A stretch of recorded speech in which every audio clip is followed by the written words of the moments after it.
क्या पाकिस्तान की nuclear site वाले इलाके में भारत ने बम गिराया?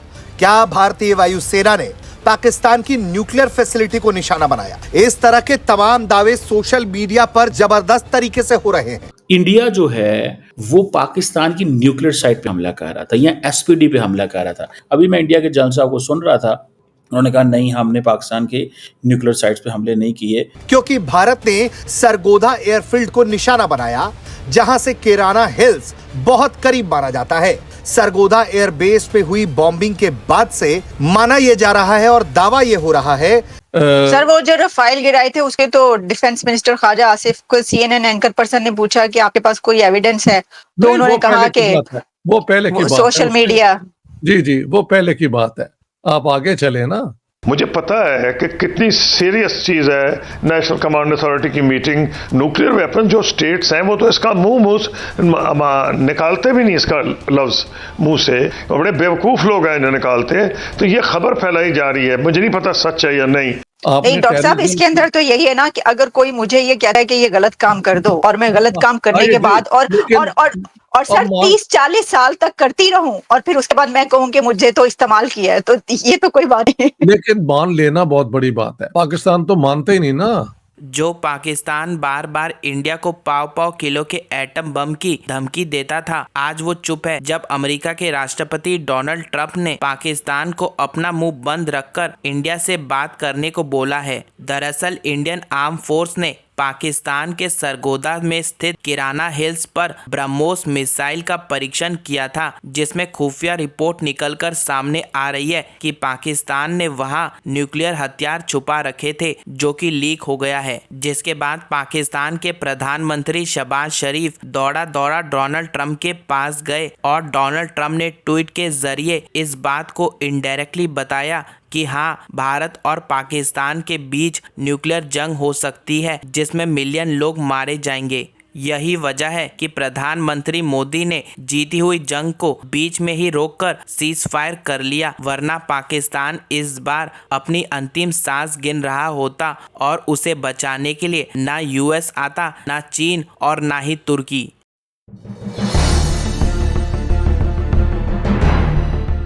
सारी जंगें जो हैं वो पाकिस्तान की तरफ से की गई स्टार्ट और भारत पे ला दी गई, लेकिन क्या हम ये समझें कि ये पहली जंग वो है जो कि इंडिया की तरफ से शुरू हुई है?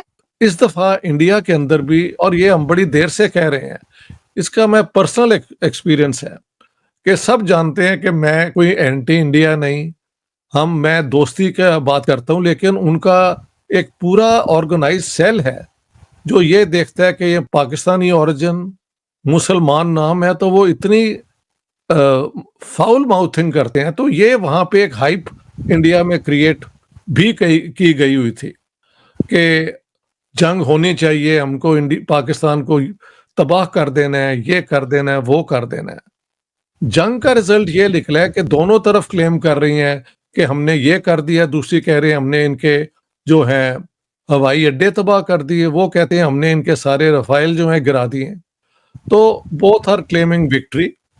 सर वो जो रफाइल गिराए थे उसके तो डिफेंस मिनिस्टर ख्वाजा आसिफ को सीएनएन एंकर पर्सन ने पूछा कि आपके पास कोई एविडेंस है, तो उन्होंने कहा कि वो पहले की बात है, सोशल मीडिया।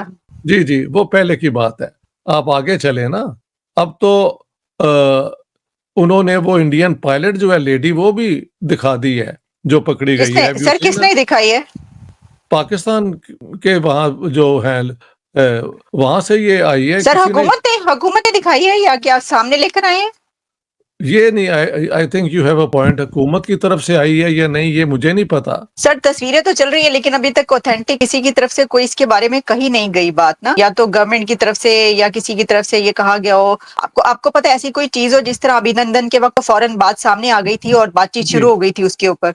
अब तो इन्होंने वो इंडियन पायलट जो है वो दिखा भी दी है 2-3 दफा, लेकिन यू आर राइट, हुकूमत की तरफ से ये क्लेम नहीं आया। I would grant you the point. तो अगर ये भी झूठ है तो फिर बहुत झूठ बोला जा रहा है, इसका तो यही मतलब है।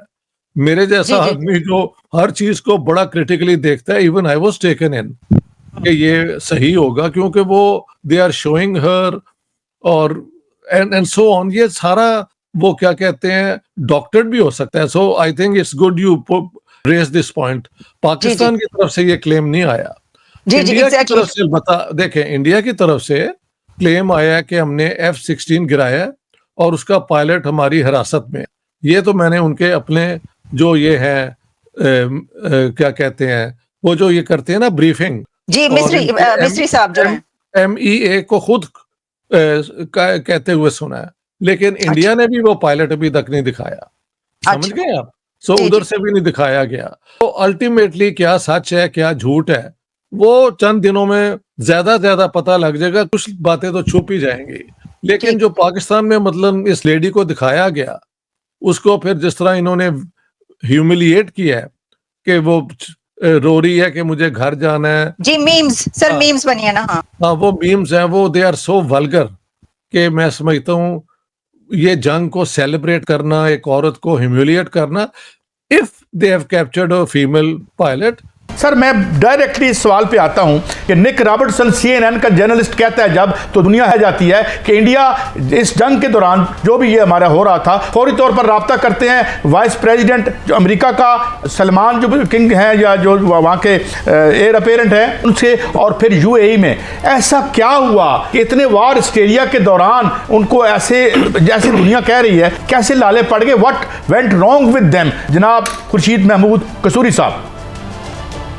देखिए, ये लीक आउट खबरें की जा रही हैं, मैं तो उससे एग्री नहीं कर रहा कि जी वो नेशनल कमांड अथॉरिटी की मीटिंग हो गई। और ये देखें नेशनल कमांड अथॉरिटी का मैं वाइस चेयरमैन रहा हूँ 5 साल, मैं फॉरेन मिनिस्टर था। मुझे पता है कि कितनी सीरियस चीज़ है नेशनल कमांड अथॉरिटी की मीटिंग। न्यूक्लियर वेपन जो स्टेट्स हैं वो तो इसका मुंह निकालते भी नहीं, इसका लफ्ज़ मुंह से। बड़े बेवकूफ़ लोग हैं जो निकालते हैं। तो ये खबर फैलाई जा रही है, मुझे नहीं पता सच है या नहीं, कि जी उनको ख़तरा हो गया कि पाकिस्तान कोई ऐसी स्ट्राइक ना कर दे। मैं नहीं मानता कि जी कोई अभी जंग लंबी भी नहीं हुई थी। माशाल्लाह पाकिस्तान की बड़ी क़ुव्वत है कि कन्वेंशनली भी वो काफ़ी देर हिंदुस्तान के साथ लड़ सकते हैं।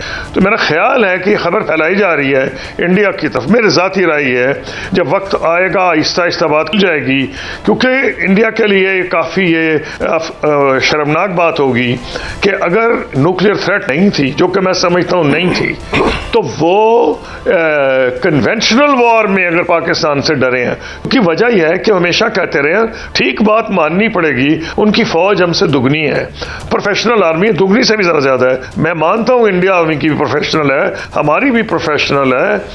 तो ये हमेशा कहा करते थे हमारी इकॉनमी बड़ी है, जो है वो कहा करते थे हमारी फ़ौज बड़ी है, जो कि है। तो आमतौर पर ही समझा जाता है रवायती तौर पे सही कि उनको एडवांटेज है लॉन्ग वॉर में। वो लॉन्ग वॉर के ज़माने चले गए। नंबर 1, अगर कन्वेंशनल लॉन्ग वॉर भी होती तो उनको 3 गुना बर्तरी हासिल कभी भी नहीं हुई। उनकी ये नहीं थी कि हमारी 6 है तो उनके 18 लाख हो। उनकी हमसे दुगनी 2.25 गुनी कह दें उनकी रही है फ़ौज। लेकिन ये तो ज़माना ही चेंज हो गया है। सिर्फ इसलिए नहीं कि न्यूक्लियर वेपन्स आ गए हैं, इसलिए कि मॉडर्न वेपन्स में टेक्नोलॉजी बहुत किस्म की आ गई है।